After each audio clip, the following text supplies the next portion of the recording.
Muy buenos días. Entonces vamos a realizar una clase que considero que es importante porque hay unos algoritmos para lo que es la parte de cadenas de caracteres, como es el tratamiento, ¿no? Estos ejercicios me motivé a realizarlos y colocárselos porque muchas de las dudas que me hicieron a través del correo electrónico, ustedes tratan de buscarle la solución a la mayoría de los problemas de cadenas de caracteres con las funciones y procedimientos que están definidas para cadenas de caracteres en Pascal, ¿ok?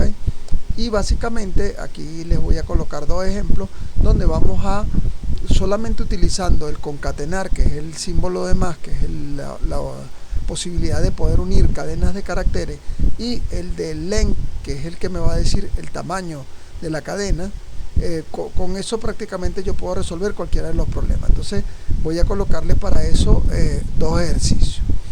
El primer ejercicio es en el cual nosotros tenemos una frase, pues en este caso son un conjunto de palabras, y en una cadena 2 tengo una sola palabra, y lo que se quiere hacer dentro de esto que está aquí es intercalar, en este caso por cada palabra de C1 colocar la palabra C2, ¿no? Y así sucesivamente hasta que termine. Entonces, bueno, nos planteamos rápidamente lo que sería la parte de la solución. En primer lugar hay que llenar las cadenas C1 y C2. Para ambos ejercicios yo lo coloqué de forma directa, es decir, ya yo le di un valor a C1 y un valor a C2 sin necesidad de solicitarlo al usuario, aunque ustedes lo podrían hacer de esa manera, ¿ok? Esto es para ganar tiempo. Una vez que ya tenemos llena la cadena que nos va a dar la solución, tenemos que empezar a leer de la cadena 1 carácter por carácter, y en este caso guardándolo en otra, en este caso cadena, que lo que va a tratar de almacenar es cada una de las palabras de la cadena C1. Una vez que yo completé la primera palabra de C1 y sé que es la primera palabra porque llegué a el blanco o llegué al punto, entonces esa palabra entonces pasaría a concatenarla con la palabra que está almacenada en la cadena 2, es decir, con C2. Y entonces una vez que ya yo he concatenado esas dos palabras, eso lo voy a realizar en este caso en una cadena adicional que se va a llamar en este caso C4. Entonces con esto yo tendría, por decirlo de alguna forma, ya tendría unido la palabra de la cadena 1, el espacio en blanco y la palabra de la cadena 2, ¿ok?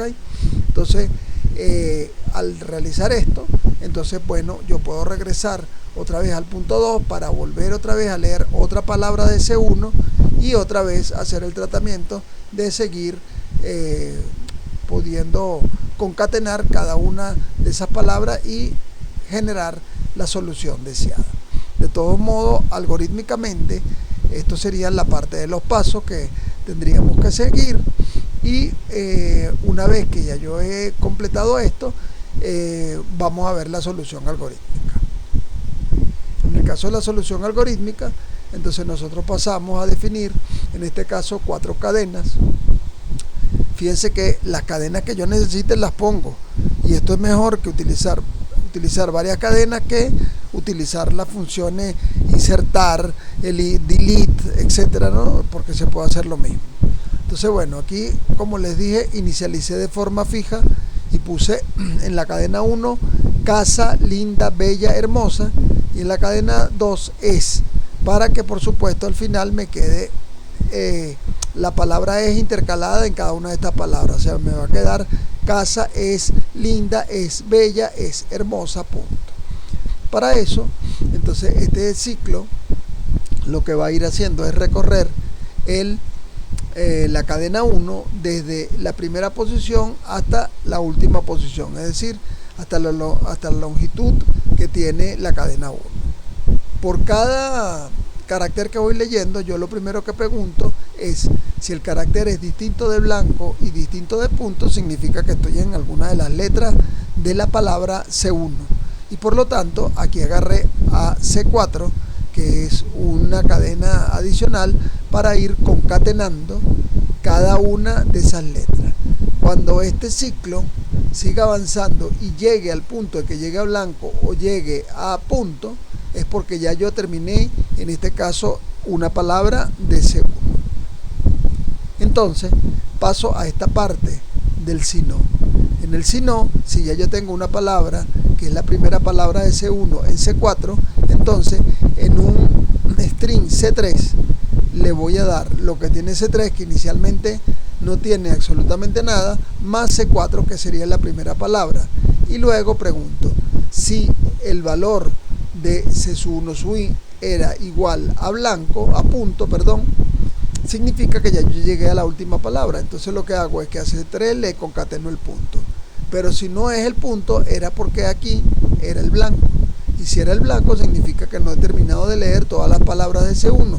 Por lo tanto, lo que hago en el caso contrario es concatenar a C3, que tiene la primera palabra de C4 o alguna de las palabras de C4, con el espacio en blanco, más C2, que sería la palabra S. Entonces, aquí lo que estoy logrando es intercalar casa con S. Entonces me va a quedar casa, blanco, es, y me va a quedar otra vez preparado para volver a hacer esto. Es importante ver que en esta parte es necesario inicializar o borrar lo que estaba en C4, porque si no hago esta instrucción, que es una instrucción sencilla de asignarle blanco, entonces cuando él regresa para acá, C4 no va a arrancar desde cero, sino va a arrancar con unos elementos que ya va a tener y se van a ir anexando. Entonces, de tal manera de que este C4 siempre la pueda reutilizar para cada una de las palabras, entonces lo coloqué la inicialización otra vez aquí. Al finalizar, mando a imprimir cadena 1, cadena 2 y cadena 3 y me va a imprimir cada una de las cosas, ¿ok? Esto sería el primer ejercicio. En el segundo problema, es un problema en el cual también vamos a trabajar con dos cadenas, y igual que en el anterior, fíjense que no hizo falta ninguna función, solamente la de concatenar. Aquí ocurriría lo mismo. Aquí nosotros vamos a tener una cadena que contiene números, pero no son números, sino son caracteres numéricos que representan números de cédula de identidad. Y yo quiero cambiar esos números de cédula de identidad para protegerlos de una forma segura.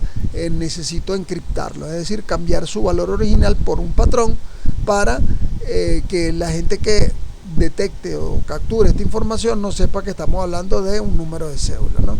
Entonces, una forma de poder encriptar esto sería a través de este patrón que yo coloqué aquí, arbitrario, cualquiera, ¿no? Si es un 0 voy a poner un asterisco, si es un 1 voy a colocar un backslash, si es un 2 voy a colocar un más, y así sucesivamente. A cada uno de los caracteres numéricos le doy un correspondiente carácter, en este caso que es a través de un símbolo, ¿ok? Entonces ya no me va a quedar el número, sino me va a quedar una serie de símbolos que van a representar ese número. Entonces, ¿cómo haríamos para agarrar esa cadena que tiene número y transformarla en esto que está aquí? Entonces, bueno, tenemos que en primer lugar llenarse uno, ya sea solicitando los datos o de forma fija. Yo aquí coloqué 3, 4 números de cédula para que veamos y podamos probar esto, y luego ir leyendo como hemos hecho siempre, carácter por carácter de la cadena C1, que es la cadena original, hasta que llegue a un blanco. Cuando llegue a un blanco significa que ya yo, o a un punto, pues, significa que ya yo llegué a leer unos caracteres numéricos que representan una cédula de identidad. Entonces, una vez que he hecho esto, en este caso, tendría que comparar cada uno de esos caracteres con el patrón especificado. Aquí se me ocurrió, para que ustedes lo tengan, hacerlo con un encaso, y luego ir uniendo cada una de esas palabras, para que una vez que terminé de encriptar el primer carácter numérico correspondiente a la primera cédula, entonces vuelvo a ir al punto 2 para leer la próxima cédula, y así sucesivamente hasta que llegue al final de la cadena. Para ver algorítmicamente esto, tendríamos lo siguiente. En este caso, fíjense que yo aquí, igual que en el anterior, coloqué unos números de cédula y hice un para hasta que llegue, en este caso, a el tamaño de la cadena 1. verifico si lo que estoy leyendo en ese para es diferente de blanco y de punto, lo voy concatenando. Entonces así voy obteniendo en C3 los primeros caracteres numéricos correspondientes a una cédula. Cuando llegue a blanco o llegue a punto, él no va a entrar aquí, sino va a entrar al sino, y aquí vuelvo a hacer un para, porque ahora necesito recorrer ese C3 que tiene los primeros caracteres numéricos correspondientes a la cédula que estoy tratando, y por cada carácter hago una comparación. En el caso con la herramienta en caso, puedo decir si es igual a 0, 1, 2, 3, 4, 5, 6, 7, 8, 9. Fíjense que todos estos valores numéricos van entre comillas porque son caracteres, no son números. Si pondrían aquí esto, si las comillas le daría error. Y por cada uno de ellos que entre, lo que yo voy a hacer es concatenar en la cadena C4, que es la que va a tener los caracteres numéricos que corresponden a la cédula en forma encriptada. Lo encripto con el carácter correspondiente que aparecía en el patrón que estaba en el enunciado del problema. Una vez que he hecho esto se va a quedar haciendo esto hasta encriptar la primera cédula de identidad. Y una vez que salga de aquí, ya en C4 está la cédula de identidad encriptada, entonces paso a concatenarla a esa C4 con la cadena C2, que es la que va a contener los mismos números o caracteres numéricos correspondientes a la cédula, pero ahora con esos valores encriptados. Y bueno, de esta manera repetir el proceso para cada una de las cédulas de identidad, y teniendo en cuenta de que hay que inicializar tanto la variable C3 como la variable C4, porque ambas se reutilizan aquí, y si no lo hago aquí o aquí voy a tener problemas porque me va a ir colocando cosas que no son. Y por último, esta partecita para que todos los números de cédula encriptados no me queden todos unidos, entonces verifico si es igual a punto, nada más lo concateno con el punto, pero si no es igual a punto, entonces le coloco espacio en blanco para que vaya dejando el espaciado. Y por supuesto luego escribo C1 y C2. Entonces bueno, aquí este era un ejemplo, o son unos ejemplos en los cuales les dejo para que ustedes vean que sin utilizar delete, sin utilizar insert, sin utilizar ninguna de las funciones val para convertirlo a número, etcétera, yo puedo igualito resolver los problemas. Y la idea es que ustedes primero siempre se enfoquen en esto. Claro, hay problemas muy particulares que pudieran necesitar una función, pero ese no es el caso. Entonces aquí les dejé esto. De todos modos, para complementar esto que está aquí, me tomé la libertad de agarrar el primer programa que estábamos viendo aquí y lo coloqué en este caso en Pascal, ¿no? Entonces en este caso tendríamos la solución en Pascal que la podemos ver en la próxima parte de esta explicación. Bueno, muchas gracias.